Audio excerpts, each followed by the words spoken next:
요한복음 15장 24절 25절 한 절씩 교도하겠습니다. 내가 아무도 못한 일을 그들 중에서 하지 아니하였더라면 그들에게 죄가 없었으려니와 지금은 그들이 나와 내 아버지를 보았고 또 미워하였도다.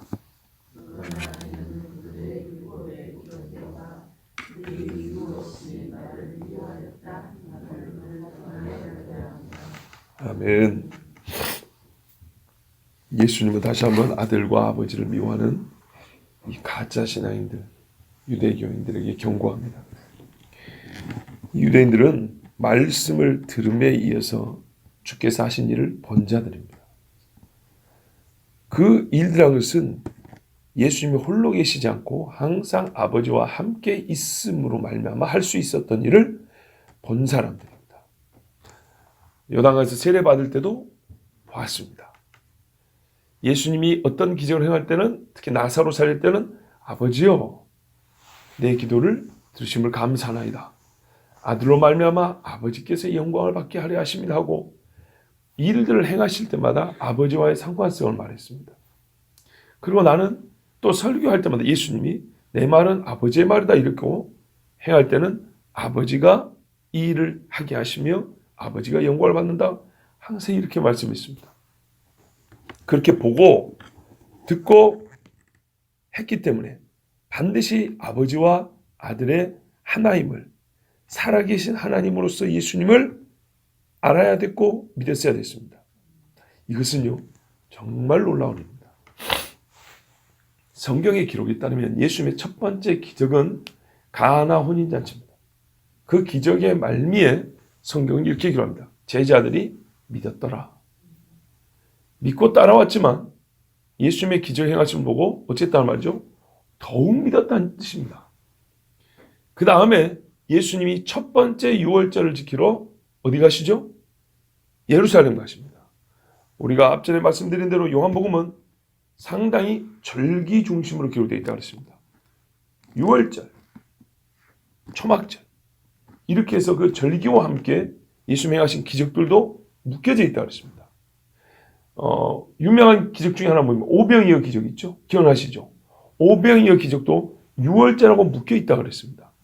그렇게 보면 이 기적이 단순히 배고픈 사람들에게 배를 불리게 해주는 참 짠해서 참 배고픈 사람을 어찌할까 이걸로 끝나는 기적이 아니라 그랬습니다. 이렇듯 하나님의 모든 하신 말씀, 약속과 예수님 행하신 말씀뿐만 아니라 행하신 일이 다 시실과 날씨처럼 엮여져 있고 온전한 하나의 옷을 만드는 것처럼 이렇게 엮여져 있는 것을 우리가 볼 수 있습니다. 그런데 이거는 뒤에서만 그렇게 볼 수 있냐? 아닙니다. 요한복음에 따르면 성경에서 그 첫 번째 유월절에 예수님이 예루살렘 오셔서 하신 일이 있습니다. 기록에는 기적이 기록이 되어 있지 않습니다. 요한복음 2장에 보면 성전을 깨끗하게 한 일 기록되어 있죠. 그렇죠. 가나 혼인잔치하고 성전을 깨끗한 일이 기록이 되어 있는데 거기에 예루살렘에서 예수님이 무슨 기적 행했단 말은 없습니다. 보십시오. 요한복음 2장을 잠깐 보십시오. 요한복음 2장 보면 1절에 사흘째 되던 날 갈릴리 가나에서 혼인잔치 있었습니다. 자, 그 다음에 12절에 가버나움으로 가셨습니다. 13절에 6월절이 되어서 예루살렘에 올라가셨습니다. 맞죠? 예. 그리고 성전 깨끗하게 한 사건만 있지 뭐 죽은 자를 살렸다 병든 자 일으켰다 말 없습니다. 23절에 6월절에 그런데요. 보세요. 많은 사람이 그 행하시는 표적을 보고 그의 이름을 믿었으나 이렇게 되어 있습니다. 믿었는데 사람들이 예수님을 높여주니까 예수님이 그들의 이 높여주심에 의탁할 만한데 사람을 의탁하지 아니하시냐 이겁니다. 예수님 절대로 사람의 영광 받고자 하지 않았습니다. 내용은 없어요. 무슨 기적을 행했는지 내용은 없어요. 그런데 놀라운 게 뭡니까? 분명히 무언가 기적이 있었다는 것이고 이걸 보고 사람들이 믿었다는 겁니다. 그 행한 일을 보고 믿었다는 겁니다. 그리고 곧 그 신뢰가 구체적으로 하나 돋보기로 보듯이 쫙 확대되어 나옵니다. 그게 3장에 바로 이어지는 니고데모 사건입니다. 니고데모가 예수님을 찾아서 뭐라 합니까? 2절에 그가 밤에 예수께 와서 이르되 라삐여 우리가 당신은 하나님께로부터 오신 선생인 줄 아나이다. 하나님이 함께 하시지 아니하시면 당신이 행하시는 이 표적을 아무도 할 수 없음이니이다. 아멘.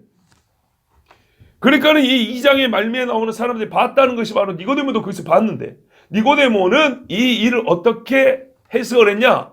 아, 예수가 대단한 기적을 행한 사람이라고 믿었다, 이 정도가 아닙니다. 아, 저 사람이 하나님인가 하고 이렇게 뭔가 좀 표현했지만 이론적 뒷받침이 약한데 그 능력이 너무 커가지고 이건 사람이 할 수 없는 일이다 이렇게 생각하고 저가 신인가 이렇게 따라다니는 사람도 있지요. 아, 지금도 가끔 그런 사람도 있잖아요. 무슨 초능력 같은 행하면 막 쫓아다니잖아요. 그런데 니고데모는 이거를 그 일의 크기로만 그냥 마음에 어떤 충격을 받아가지고 그를 높이는 걸 끝난 게 아니라 우리 식으로 말하면 이론적 토대를 확인하고 싶었어요. 그걸 해석을 하고 싶었어요.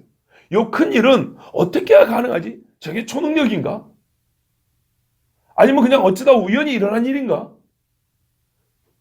여러 가지 해석할 수 있겠죠. 니고데모는 어떻게 해석했냐면 이건 하나님이 하신 일이다 이렇게 해석을 했어요. 성경을 바로 아는 사람들은 예수님의 이 첫 번째 예루살렘에서 행한 첫 번째 기적을 보고도 어떻게 해석했다고요? 하나님이 보내신 자인 줄 알고 하나님이 함께하지 아니하시면 이런 표적을 아무도 할 수 없습니다. 오늘 예수님이 내가 아무도 못한 일을 그들 위해 생각했거니와. 바로 이겁니다. 니고데모는 처음부터 알았습니다. 이 일은 하나님이 아니고서는 아무도 할 수 없는 일이다. 그러면 대번에 예수님을 어떻게 믿어야 된다고요? 하나님 자신으로 믿어야 되는 겁니다. 하나님의 보낸 자여 하나님의 아들을 믿었어야 되는 겁니다. 그래서 니고데모가 예수님을 정죄하려는 공의에 모였을 때 우리 율법은 사람이 행한 바를 확인하죠. 보세요. 사람이 행한 일을 확인하지도 않냐고. 무슨 말입니까? 그 일을 진짜 했어 안 했어 이 정도 얘기 아닙니다. 그 일이 어떤 의미를 가진 일이냐. 그 일이 도대체 누가 한 일이냐. 니고데모 본인이 이렇게 해석했잖아요. 그 일의 정체를 파악하지도 않고 무조건 그냥 돌 던지는 율법이냐? 아니라는 거예요. 율법관에 대해서도 우리에게 아주 깊은 통찰력을 주는 거고요. 니고데모의 신앙, 이게 바로 그리스도를 믿는 신앙입니다. 누군가 기전을 했더니 저 기적이 뭐냐 도대체. 저 정체가 뭐냐. 이걸 확인을 해봐야 됩니다. 근데 니고데모는 그렇게 확인해 봤더니 하나님이 행하시는 일이라는 거예요. 그러니까 예수님이 어떻게 해요? 이 사람 버릴 수 있습니까? 아니죠. 그런데 여기까지는 귀한 통찰을 얻었는데 그 다음은 모자란 거예요. 뭔 아니에요? 거듭나지는 못했어요. 그러니까 보세요. 거듭남이라는 게 한편으로는요 순식간에 이루어지는 매우 쉬운 일처럼 보이지만 또 한편으로는요 이게 압축돼서 그렇지 그 안에는 수많은 절차와 단계와 어떤 이 경과가 필요했던 거예요. 그래서 예수님께서는 말했어요. 참 귀한 지식을 갖고 있지만 사람이 물과 성령으로 거듭나야 한다. 이거를 가르쳐줬어요. 보세요. 예수님이 행하신 일 보고 하나님이 행하니 아니면 이런 일을 못하는 여기까지 깨달았지만 물과 성령으로 거듭남에 대해서는 전혀 모르고 있었어요. 그럴 수도 있는 겁니다. 그러니까 여러분 우리가 하나님의 말씀을 알아야 되는 이유가 있어요. 물과 성령을 모르는데 하나님이 행하는 일이라까지는 감을 잡고 있는. 근데 그보다 못한 지경도 있고 이보다 더한 수준도 있고. 그러니까 우리가 성경 말씀대로 자라야 한다. 들어야 한다. 자꾸 배워야 한다. 깨달아야 한다. 또 경험해야 한다. 하나님이 그걸 실제로 경험하게 해주시고요. 얼마나 감사합니까? 이 모든 일은 나로부터 말미암아 되는 게 아닙니다. 하나님께서 그렇게 해주시는 겁니다. 문제는 하나님께서 그렇게 해주실 때 감사합니다고 밤이 늦었더라도 니고데모처럼 찾아와야죠. 그렇죠. 인생의 마지막이라도 주님 앞에 와야죠. 가장 밝을 때 쨍하고 해 뜰 날 주님을 몰랐다 할지라도 인생의 어두운 암흑 속을 지날 때라도 그때라도 주님 앞에 와야죠. 탕자처럼 와야죠. 그때 주님이 배척합니까? 전혀 그렇지 않습니다. 정말 옛날에 전용대 목사님이 불렀던 탕자처럼 방황할 때에 세상에서 방황하며 주를 몰랐을 때 주님 그래 부를 때 그래 가는 겁니다. 니고데모는 그렇게 은혜를 받았어요. 그래서 예수님이 이제 3년이 지나고 말합니다. 예수께 이르시되 빌립아 내가 이렇게 오래 너희와 함께 있으되 네가 나를 알지 못한다. 네가 나를 알지 못한다. 나를 본 자는 아버지를 보았거늘 어찌하여 아버지를 보이라 하느냐. 예? 참 이렇게 또 안타깝지만 주님 그래도 이 빌립을 사랑하십니다. 자 이렇게 해서 주님이 자기를 알 수 있는 기회를 주셨어요. 그래서 뭐라 그래요? 눈은 봄으로 복되다 그랬어요. 봄으로 복된데 이 유대인들이 예수님을 봤지만 어떻게 해요? 영으로 보지 못하고 마음으로 보지 못했어요. 와 신기하다. 떡을 먹고 배부름이요. 이거밖에 몰랐어요. 그 떡이 하늘로부터 내려온 떡이라 너희가 이 떡을 먹어야 된다는 예수님의 이 말씀은 못 들었어요. 바로 그 앞에서 딱 돌아서 버린 거예요. 얼마나 안타깝습니까? 그러니까 그들의 죄가 어떠다고요? 크다는 말이에요. 크다는. 떡을 못 얻어먹었으면 죄가 적으려니와. 떡을 얻어먹고 그 갈릴리 바다까지 건너와서 선생님 어떻게 여기까지 오셨습니까? 이렇게 말할 정도 되면 한 걸음만 더 갔으면 하늘에서 내려온 떡인 예수님을 만났을 텐데. 그러니까 그 죄가 크다는 거예요. 자, 그들에게 죄가 없었으려니와 지금은 그들이 나와 내 아버지를 보았고 또 미워하는도다. 아이고 죄를 더 쌓았네. 보고 안 믿은 것도 죄인데 안 믿은 걸로 끝난 게 아니라 미워해버렸답니다. 이거 어찌 알고. 정말 하나님을 미워해버리면 이거 어찌 알고 여러분. 예수께서 이 땅에 오셔서 두 가지를 행하셨습니다. 하나는 자기를 보여주심으로써 한없이 복되게 하셨습니다. 영혼들을 살리고 정말 사함받지 못할 죄와 같은 것들을 우리 하나님 정말 예수님을 말미암아 단번에 사함을 주셨습니다. 근데 같은 일인데 결과적으로 두 가지를 한 거라 이 말입니다. 어떤 일은 예수님이 오시자 아버지를 미워하게 되어버렸습니다. 미워하는 마음이 드러나 버렸습니다. 여러분 잘 보십시오. 율법이나 구약성경을 보면 너희가 가증한 일을 행했도다. 너희가 죄를 지었도다. 우상을 숭배했도다. 그럽니다. 그 행위를 말합니다. 그 행위에 대하여 우리 하나님은 이렇게 해석을 합니다. 너희가 나를 멸시함이라. 나를 우습게 여김이라. 우리 한국식으로 좀 바꿔 봐야하면 너희가 내 율법을 가치 없게 여기고 내팽개쳐버렸다. 너희가 은혜를 저버렸다. 이렇게 표현하죠. 그런데요. 구약에서 거의 읽기 어려운, 우리가 꼼꼼히 확인해 보진 않았지만 읽기 어려운 말이 뭐냐면 나를 미워하였다는 말은 너희가 나를 멸시했다는 말보다 읽기 어렵습니다. 그렇죠? 그런데 신약에서는요 다릅니다. 너희가 여호와를 무시하였도다 라는 말보다는요 사랑과 미움이라고 표현합니다. 그래서 제가 말씀드린 게 뭐냐면 구약보다 신약이 훨씬 더 엄격하다는 겁니다. 마음속을 읽어버리고 판단을 내려본다고 예수님은요. 그죠? 맞죠? 누가 살인자입니까? 누가 간음자입니까? 율법 시대에는 간음을 행해도 드러나지만 않으면 돌 안 보고 살 수 있었어요. 근데 우리 주님 뭐냐면 마음으로 음욕을 가지고 여자를 쳐다봐. 너는 이미 간음자야. 누가 살인자인가? 형제를 미워해서 돌로 저걸 어떻게? 너는 이미 살인자. 이렇게 말했다. 이건 그냥 말만 그런 게 아닙니다. 주님 앞에는 살인자입니다.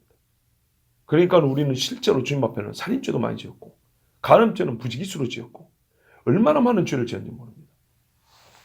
그런데 이 사랑과 미움이라는 극단적 표현은 예수님이 쓰신 말입니다. 보세요. 예수님 말하면 유대인들에게 너희는 하나님께서 주신 영광보다 사람이 주는 영광을 더 좋아하였다. 더 사랑하였다. 아비나 형제를 나보다 더 사랑하는 자는 나에게 합당치 않냐고 이런 표현을 쓴 분이 예수님입니다. 뭐냐면 너희가 아버지를 멸시하였다, 무시하였다, 하나님의 말씀을 가볍게 여기는구나 이런 식으로 표현하고 예수님은 딱 잘라 말해요. 너희는 미워하는도다 이렇게 말했습니다. 나와 함께 모이지 않는 해치는 자요.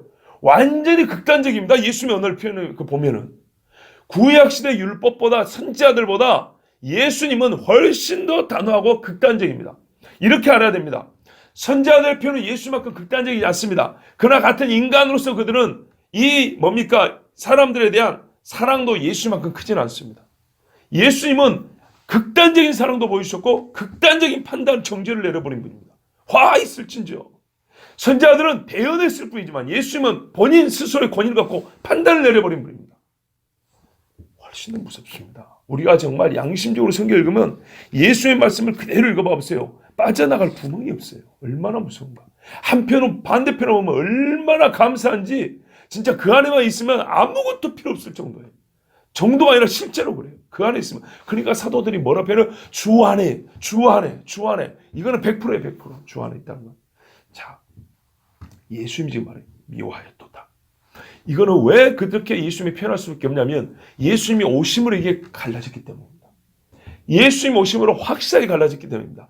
예수라는 중보자, 메시아, 자기를 메시아로 하는 자가 오기 전에는 정말 그를 만나기 전까지는 애매모호하게 살 수 있었어요. 그런데 그가 딱 올 때는 둘 중에 하나였어요. 그가 오자 우리가 시금생을 하잖아요. 이게 진품인지 가짜인지 딱 드러내는 잣대를 딱 대자 그때부터 이렇게 싹 갈리게 돼 있는 거예요.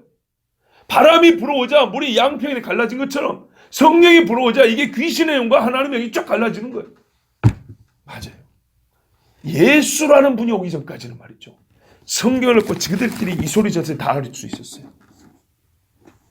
조롱하고 무시했어요. 그런데 예수가 오자 어떻게 되냐면요. 이거는 사랑함과 미워함으로 딱 드러나 버렸어요. 이 일이 예수님이 하신 일입니다. 그래서 이렇게 표현하죠. 고린도 전서인가요? 제가 또 갑자기 헷갈리네. 우리는 예수 그리스도의 향기인데 이 사람에는 사마에서 사마 이런 냄새예요. 저 사람에는 생미에서 생미 이런 냄새가 계속 갈린다고요. 그 갈리는 것이 더 이 간격이 더 커져버린다고요. 예수가 오니까. 사도들이 가기 전에 이 사람들은 우상 숭배자였어요.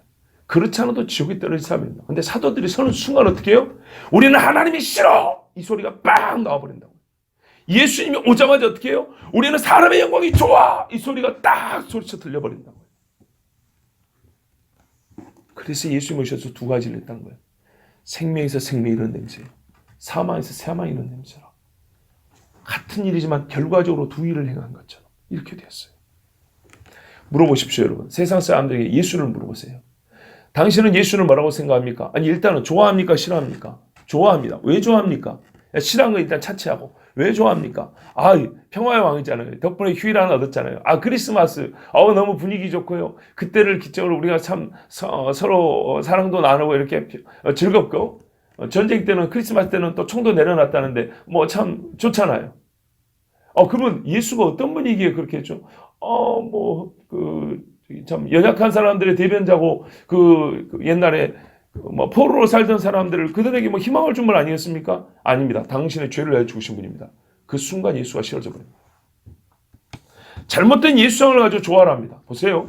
예수를 싫어하는 사람 처음부터. 이 사람들은 양심적인 사람들이 빼놓고요. 좋다고 하는 사람들이 있습니다. 그러면 어떤 예수인데 좋아하냐고 물어보세요. 그러면은 아주 웃깁니다. 자기들 생각으로 예수를 만들어냅니다. 나는 이런 예수를 좋아한다고. 근데 성경을 딱 갖다 드려야 됩니다. 이사야 53장.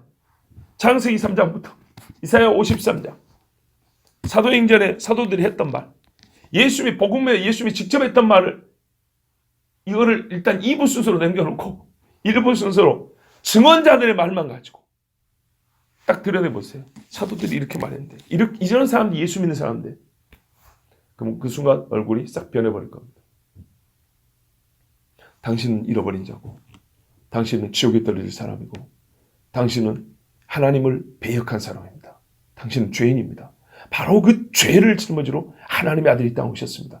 이렇게 한번 말해보세요. 좋아하는가 싫어하는가.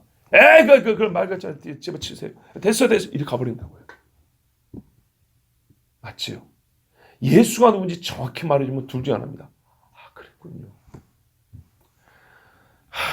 사실 내가 죄를 진짜 아는데 고맙습니다. 이러고 나온 사람이 있고 말도 안 되는 소리 집어쳐라 하고 나 그런 예수 싫다고 그렇게 손살을 치며 떠나버린 사람이 있습니다.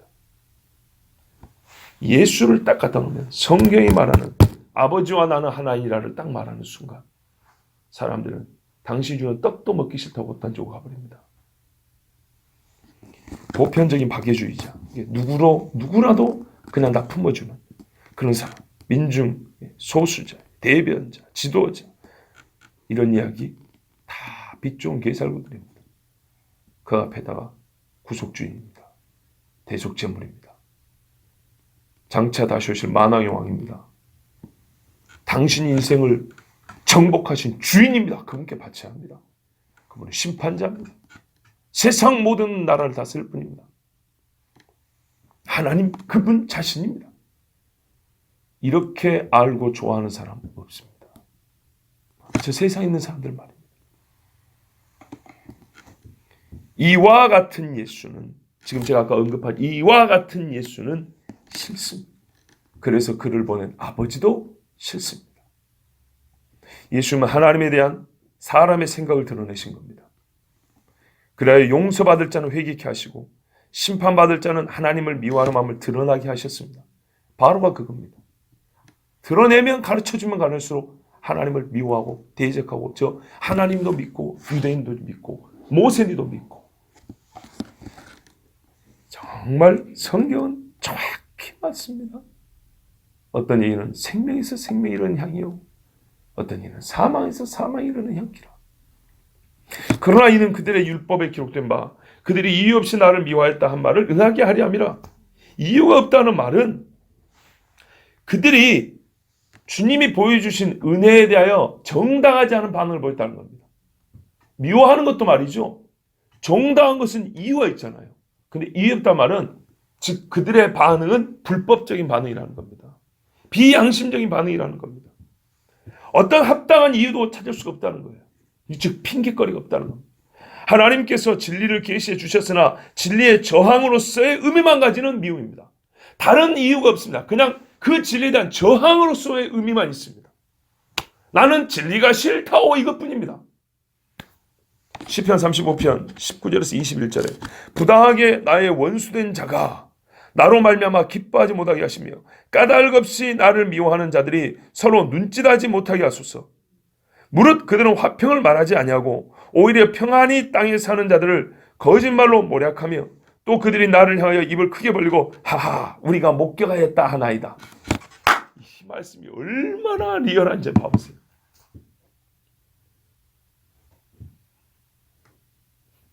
하하 우리가 목격하였다. 우리가 봤다. 미워할 이유를 봤다는 거예요. 예수님이 귀신 쫓고 복음을 전하는데 사람들 보냈죠. 바리새인들이 대제사장들이 하숙도 보냈죠. 그거 저기 비밀 좀 찾아오라고. 아하 봤어. 다니엘로 기도하는 거 봤어. 그리고 사자굴에 집어넣습니다. 하하 우리가 봤다. 목격하였다. 어떤 얘기는 사망에서 사망이 있는 냄새. 다니엘의 기도를 옆에서 본 그 집안 사람들은 은혜가 됐겠지만 그 메데오 파사죠. 파사의 고관들은 이거를 다니엘을 죽일 이유로 찾았어요. 봤다. 까닭없이 미워하나이다. 하나님의 말씀이 어찌 그래 정확한지요. 우리 인생을 표현한 걸. 정말 다 찾아내요. 다 찾아내요. 시편 69편 4절에 까닭없이 나를 미워하는 자가 나의 머리털보다 많고 부당하게 나의 원수가 되어 나를 끊으려 하는 자가 강하였으니 내가 빼앗지 아니한 것도 물어주게 되었나이다. 머리털보다 많대요. 예수 미워하는 사람이 이 세상에 머리털보다 많아요. 그리고 그들이 말이죠. 못 되냐면 교회 재산 다 뺏어가요. 그리고 뭐래요? 내가 빼앗지 아니한 것도 물어주게 되었나이다. 교회가 말입니다. 세상에 사랑으로 베푼 게 얼마나 많습니까? 그런데요. 예수 미워하는 자들은 교회 재산 다 뺏어갑니다. 성도들 재산 다 뺏어갑니다.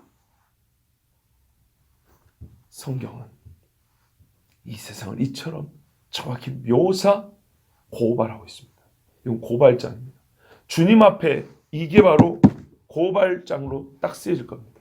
놓여질 겁니다. 너희들이 까닭없이 나를 미워했고 너희들이 신자들의 죄가 없는데도 그 재산 다 빼앗아간 놈들 아니냐.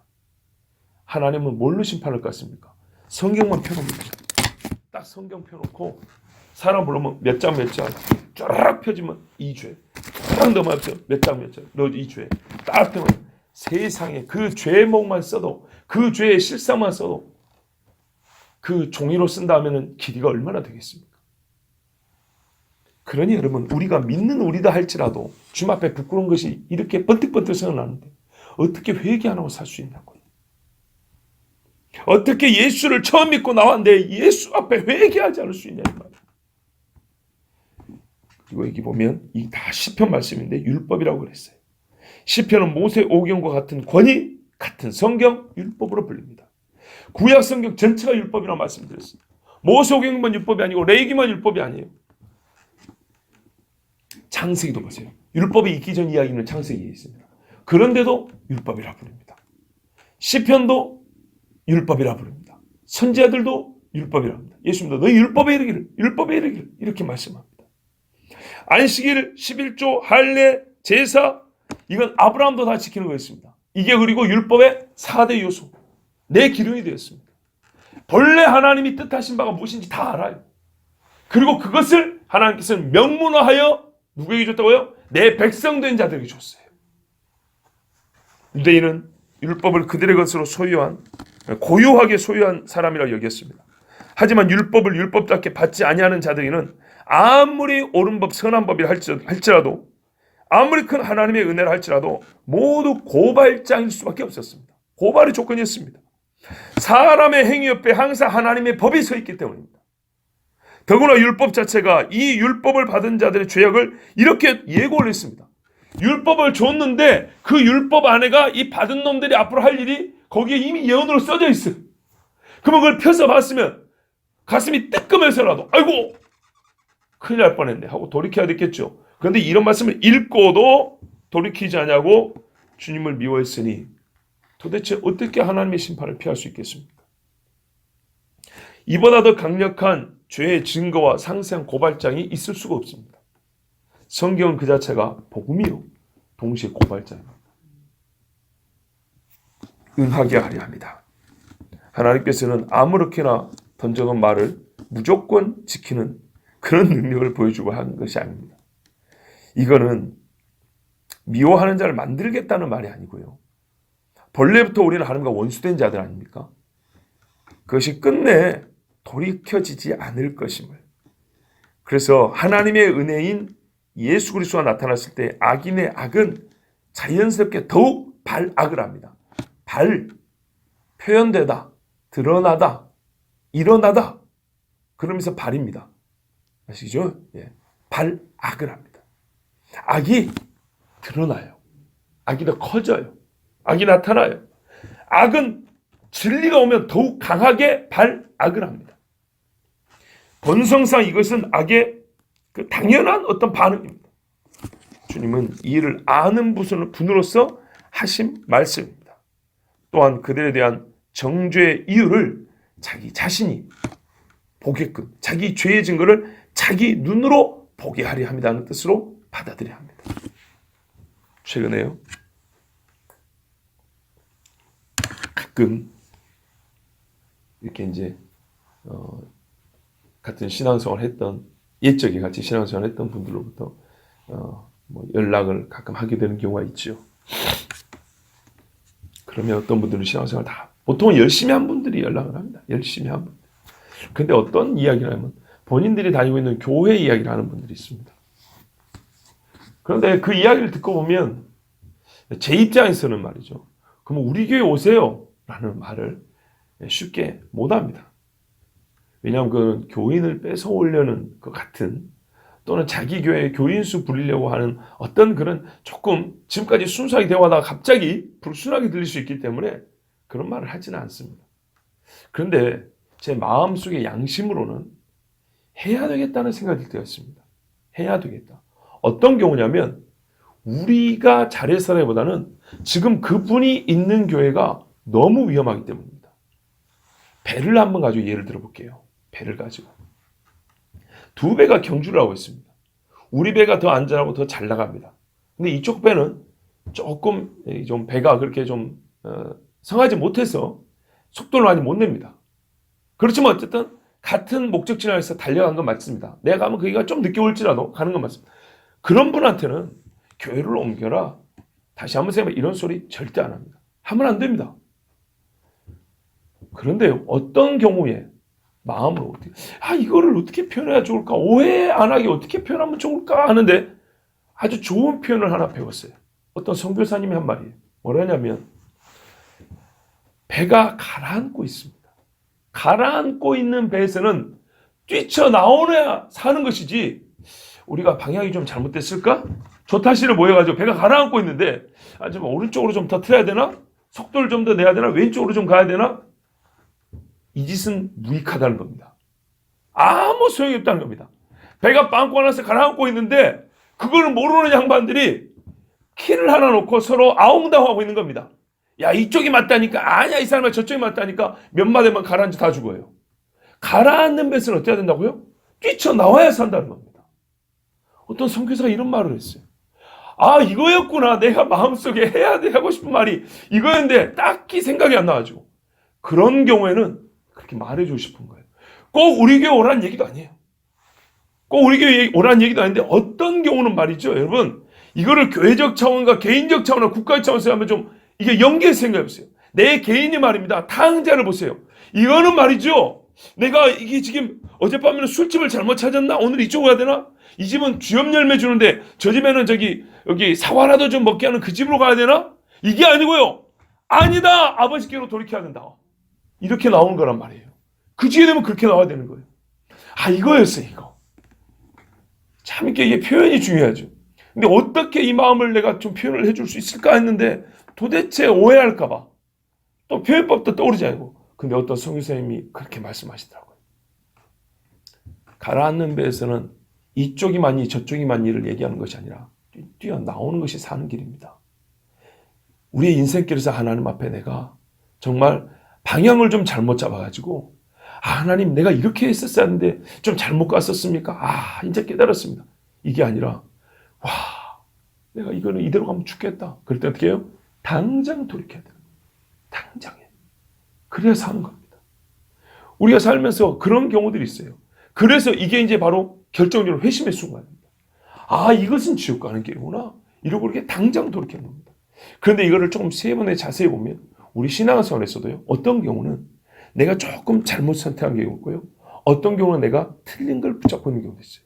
어떤 경우는 이건 완전히 아무리 가봐야 이거는 아무런 열매도 못 맺는 그런 길이 있어요. 그거는 어떻게 해야 돼요? 당장 돌이켜야 되는 거예요.